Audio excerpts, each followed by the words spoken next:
No aspecto diplomático, todos os argumentos de Napoleão, atinentes à sua magnanimidade e justiça para com Ptolemy e para com Yakovlev, este apenas preocupado com a aquisição do capote e da carruagem, deram fracos resultados. Alexandre nem sequer recebeu estes embaixadores e não deu qualquer resposta. No aspecto jurídico, depois da execução dos supostos incendiários, ardeu a outra metade de Moscovo. Na área administrativa, a implantação de uma Câmara Municipal não fez parar as pilhagens e apenas foi vantajosa para alguns indivíduos que se meteram na edilidade e, com o pretexto de assegurarem a ordem, saqueavam Moscovo ou protegiam dos saqueadores os seus bens pessoais. No aspecto religioso, o que tinha sido tão fácil de resolver com a visita a uma mesquita no Egito, aqui não deu quaisquer resultados. 2 ou 3 sacerdotes encontrados em Moscovo tentaram cumprir a vontade de Napoleão, mas um deles foi esbofeteado por um soldado francês durante o serviço religioso. Quanto ao outro, um funcionário francês relatou o seguinte: o padre, que eu tinha descoberto e convidado a recomeçar a dizer missa, limpou e fechou a igreja. Nessa noite voltaram de novo a arrombar as portas e a arrebentar os cadeados, a rasgar os livros e a cometer outras desordens. Relativamente ao comércio, não houve qualquer resposta à proclamação dirigida aos artesãos laboriosos e a todos os camponeses. Os artesãos laboriosos não apareciam e, quanto aos camponeses, apanhavam os comissários que iam longe demais no cumprimento desta proclamação e matavam-os. No respeitante ao divertimento do povo e do exército mediante os teatros, o fracasso foi semelhante. Os teatros abertos no Kremlin e em casa de Pozniakov fecharam rapidamente, porque os atores e as atrizes foram roubados. Quanto à beneficência, mesmo essa não deu os resultados previstos. Invadiram Moscovo, as notas falsas e verdadeiras sem qualquer valor. Aos franceses, que arrebanhavam as coisas mais valiosas, apenas interessava o ouro. Não só as notas falsas, que Napoleão espalhava generosamente entre os desgraçados, tinham qualquer valor, mas até a prata corria abaixo do preço normal para comprar ouro. Entretanto, o fenómeno mais impressionante para demonstrar a ineficácia das ordens superiores referia-se naquela altura às tentativas de Napoleão para fazer parar as pilhagens e restabelecer a disciplina. Assim a denunciavam as autoridades militares. As pilhagens continuam na cidade, apesar da ordem de se parar com elas. A ordem ainda não foi restabelecida e não há qualquer comerciante que faça o seu comércio de forma legal. Apenas os vivandeiros se permitem vender e mesmo esses vendem o que é roubado. A parte do meu bairro continua a ser presa da pilhagem dos soldados do Terceiro Corpo, que, não contentes com arrancar aos desgraçados refugiados nos subterrâneos o pouco que lhes resta, têm a mesma ferocidade de os ferir a golpe de sabre, como presenciei vários exemplos. Nada de novo para além do que os soldados se permitem roubar e pilhar. 9 de outubro. O grande marechal do palácio queixa-se vivamente que... onde é que a gente está? Queixa-se vivamente que, apesar das reiteradas proibições, os soldados continuam a fazer as suas necessidades em todos os pátios e mesmo debaixo das janelas do imperador. O imperador está extremamente descontente com o facto de, apesar da ordem rigorosa de cessar as pilhagens, deverem a cada passo destacamentos da guarda imperial que, depois das pilhagens, regressem ao Kremlin. Na velha guarda, as desordens e as pilhagens são maiores do que nunca, tendo recomeçado ontem à noite e hoje. É com dor que o imperador vê que os seus melhores soldados, aqueles que foram designados para o guardar e que deviam dar o exemplo de subordinação, levam a desobediência ao ponto de assaltarem caves e lojas preparadas para o exército. Outros baixaram até ao ponto de desobedecer às sentinelas e aos oficiais do corpo da guarda, de os espancar e insultar. Este exército, como gado em debandada pisando o alimento que o poderia salvar da morte pela fome, decompunha-se e caminhava para a destruição a cada dia que passava em Moscovo, mas não se movia. Apenas se pôs em fuga quando foi dominado pelo pânico que a interseção dos seus transportes na estrada de Smolensk e a batalha de Tarútino produziram. A notícia da batalha de Tarútino, que Napoleão recebera inesperadamente durante uma revista, provocou o desejo de castigar os russos, como diz Thiers, e Napoleão deu a ordem de marcha que todo o exército exigia. Fugindo de Moscovo, os homens deste exército levavam consigo tudo o que tinham roubado, e mesmo Napoleão levava o seu próprio trésor. Ao ver os transportes que atulhavam o exército, Napoleão aterrorizou-se, como relata Thiers. Mas com a sua experiência da guerra, desta vez não mandou queimar os carros a mais como fizera com os de um marechal quando se aproximavam de Moscovo. Olhou para os coches e calés em que se faziam transportar os soldados e concordou com isso, dizendo que as carruagens seriam utilizadas para o transporte de provisões, doentes e feridos. A situação do exército, de uma maneira geral, era semelhante à de um animal ferido que pressente a sua morte e já não sabe o que faz.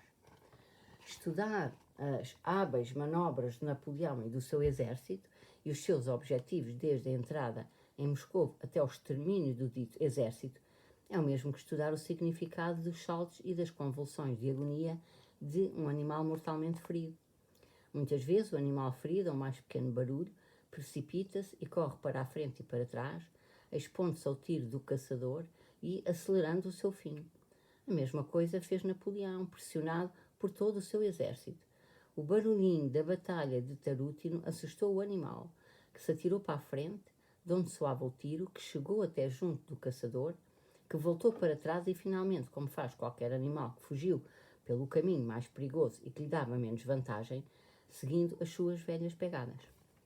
Napoleão, que nos parece o dirigente de todo este movimento, tal como parecia aos selvagens que a figura de proa era a força que movia o barco, durante todo este período da sua atividade assemelhava-se a uma criança, que movendo os cordeiros dentro do coche imagina que governa os cavalos. 11. No dia 6 de outubro, de manhã cedo, Pierre saiu da barraca e, quando voltou, parou à porta e brincou com o cãozinho cor de lilás, corpo comprido e pernas curtas e tortas que saltitava à sua volta. Era o cãozinho que vivia na barraca deles, dormindo ao pé de Karataev, mas ia muitas vezes à cidade e voltava. Pelos vistos nunca tivera dono, nem nome, tal como agora. Os franceses chamavam-lhe Azor. O soldado que contava histórias chamavam-lhe Fingalka, Karataev, e outros chamavam-lhe Cinzento e às vezes Orelha Murcha. O facto de não pertencer a ninguém, de não ter nome nem raça, nem sequer uma cor definida, em nada preocupava aparentemente o cãozinho cor de lilás.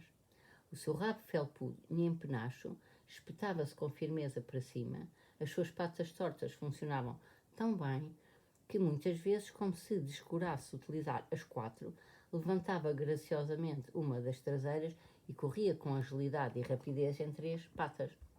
Para ele tudo era delicioso. Ora se rebolava de costas, ganindo de prazer, ora se aquecia ao sol com ar pensativo e eloquente, ora se divertia a brincar com um cavaco ou uma palhinha.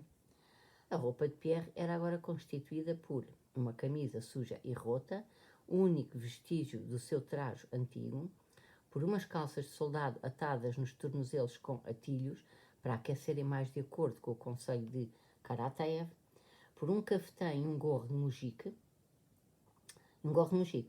Pierre, durante este tempo, mudou muito fisicamente, já não parecia gordo, embora continuasse a ter um aspecto corpulento e forte, hereditário na família dele. A barba e o bigode cobriam metade da cara. O cabelo crescido e desgrenhado, cheio de piolhos, que nojo, tinha a forma de um chapéu de caraculo. A expressão dos seus olhos era firme, calma, havia no seu olhar uma sagacidade animada que nunca tivera antes. O seu antigo desleixo, que também se lhe exprimia no olhar, era agora substituído por um aprumo enérgico, pronto para a atividade e para a resistência. Pois à prova. Andava descalço. Pierre ora olhava para baixo, para os campos, onde nessa manhã andavam muitos carros e muitos homens a cavalo, ora para longe, para lá do rio, ora para o cãozinho que fingia querer mordê-lo a sério, ora para os seus pés descalços que punha com prazer em várias posições, mexendo os dedos sujos, grossos e grandes. E de cada vez que olhava para os seus pés descalços, percorria-lhe o rosto um sorriso animado e satisfeito. O aspecto daqueles pés descalços lembrava-lhe tudo por que passara, e tudo o compreendera nos últimos dias, e a recordação era-lhe agradável. Havia já alguns dias que o tempo estava calmo, claro, com geadas matinais ligeiras, chamado verão de São Martinho. Estava tépido ao sol, e este calorzinho misturado com a frescura estimulante da geada matinal que ainda se sentia no ar era mesmo agradável. Em tudo, no que estava perto e longe, havia aquele brilho milagrosamente cristalino que apenas se vê neste período do outono. Ao longe viam-se os montes Vorobiovi, com a aldeia, a igreja e o grande solar branco. As árvores desnudas, a areia, as pedras, os telhados das casas, a agulha verde do zimbório, os ângulos da longínqua Casa Branca. Tudo se recortava no ar transparente em linhas finíssimas de uma maneira nítida que se tornava pouco natural. Perto viam-se as ruínas já familiares de uma casa senhorial meio queimada e ocupada pelos franceses, com os arbustos escuros de lilás ainda verdes ao longo da cerca. Então, até estas emporcalhadas ruínas que, por tempo sombrio, repugnavam pelo seu aspecto monstruoso, sob o brilho forte e imóvel, pareciam algo belo e tranquilo. Um cabo de infantaria francês, desabituado, como se estivesse em casa, de barrete de noite e cachimbo curto entre os dentes, saiu da esquina da barraca e, piscando o olho amigavelmente, aproximou-se de Pierre. Que sol, hein, Sr. Kirill? Assim chamavam a Pierre todos os franceses. Parece a primavera. E o cabo encostou-se à porta, oferecendo o cachimbo a Pierre, apesar de este sempre lhe recusar de cada vez que o francês lhe oferecia. Se nos puséssemos em marcha com um tempo destes, começou ele. Pierre perguntou-lhe que novidades havia sobre o início da marcha. E o cabo contou-lhe que quase todas as tropas estavam a sair e que a ordem sobre os prisioneiros também devia ser no próprio dia. Na barraca de Pierre, um dos soldados, Sokolov, estava doente às portas da morte e Pierre disse ao cabo que era preciso tratar dele. O cabo assegurou a Pierre que podia ficar descansado, que para esses casos tinham hospitais de campanha móveis e permanentes e que, por certo, haveria instruções relativamente aos doentes e que, de uma maneira geral, todas as eventualidades tinham sido previstas pelos chefes. E depois, Sr. Kirill, o senhor só tem que dizer uma palavra ao capitão, já sabe. Oh, é um que nunca se esquece nada. Quando o capitão fizer o giro dele, fale com ele, faz tudo por si. O capitão de que falava ao cabo conversava com frequência e, com demora, com Pierre e concedia-lhe todo o género de facilidades. Pois, por São Tomé, dizia-me ele no outro dia, Kirill é um homem que tem instrução, que fala francês. É um senhor russo que teve azares, mas é um homem, ele é um conhecedor. Se ele pedir qualquer coisa, que venha ter comigo, não há recusa possível. Quando se tem estudos, está a ver, gosta-se da instrução e das pessoas educadas. É para seu bem que eu lhe digo isto, Sr. Kirill. No caso do outro dia, se não fosse o senhor, a coisa tinha acabado mal. Depois de tagarelar mais algum tempo, o cabo foi-se embora. O caso que o cabo mencionara aconteceu uns dias antes. Foi uma briga entre os prisioneiros e os franceses, em que Pierre conseguiu acalmar os seus companheiros. Alguns prisioneiros que ouviam a conversa de Pierre com o cabo quiseram logo saber o que dissera o francês. Enquanto Pierre contava aos companheiros o que lhe dissera o cabo sob a marcha, aproximou-se da porta da barraca um soldado francês, magro, amarelo, esfarrapado. Num gesto rápido e tímido, levou os dedos à testa em sinal de cumprimento e dirigiu-se a Pierre, perguntando-lhe se era ali que estava o soldado Platoche, a quem ele encomendara uma camisa. Uma semana atrás, os franceses tinham recebido material de sapataria e tecidos, tendo entregado aos soldados prisioneiros para que fizessem botas e camisas. Está pronta, Pombinho, Pombinho, disse Karatev, saindo com a camisa dobrada com muito cuidado.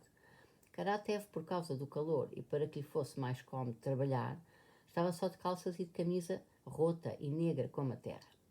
O cabelo, à maneira dos artesãos, estava-lhe cingido por uma tira de entrecasca, o que lhe tornava a cara redonda ainda mais redonda e simpática. O prometido é devido. Eu disse que acabava sexta-feira e acabei, dizia Platon, sorrindo e desdobrando a camisa que fizera. O francês olhou com preocupação à sua volta e, ultrapassando as dúvidas, tirou rapidamente a farda e vestiu a camisa. Debaixo da farda, o francês não tinha camisa, mas apenas, sobre o corpo nu, amarelo e magro, um colete de seda às florinhas, comprido e encebado.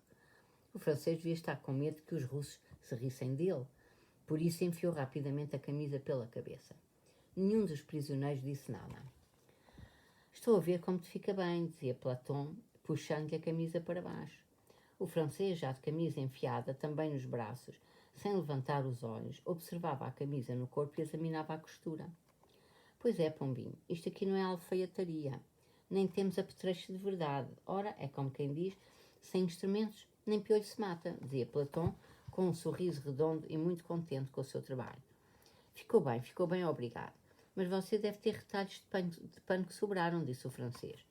Vai ficar ainda melhor quando a vestir diretamente ao corpo, dizia Karatev, continuando a comprazer-se com a sua obra. Bom e agradável ao toque. Obrigado, meu velho. Mas, repetiu o francês sorrindo e tirando uma nota do bolso, deu a Karatev. Mas e os restos, os retalhos? Pierre via que Platão se fazia desentendido do que lhe dizia ao francês e, sem se intrometer, olhava para eles. Karatev agradeceu o dinheiro e continuou a admirar o seu trabalho. O francês insistia em que lhe fossem devolvidos os retalhos e pediu a Pierre para que traduzisse a sua pretensão. Para que é que quer os retalhos? Disse Karatev. Para mim dava umas boas grevas. Está bem, que Deus lhe perdoe. E Karatev, com a expressão da cara de repente mudada, triste, tirou do pescoço os retalhos e, sem olhar para o francês, entregou-lhe. É a vida, murmurou e foi-se embora. O francês olhou para os panos, ficou pensativo, lançou um olhar a Pierre e era como se os olhos de Pierre lhe quisessem dizer qualquer coisa. Platoche, fique com eles, gritou de súbito, corado numa voz fininha. Fique com eles para si, disse ele, e devolvendo os retalhos a Karatev, deu meia volta e foi-se embora. Veja só, disse Karatev, abanando a cabeça. Dizem que são hereges, mas também têm alma. É verdade o que dizem os velhos. Mão suada é davidosa, mão seca é avarenta. Ele próprio está nu, mas olha, dá. Karatev, sorrindo, pensativo e olhando para os retalhos, ficou algum tempo calado. Vão ficar umas ricas grevas, meu amigo, disse e voltou para a barraca.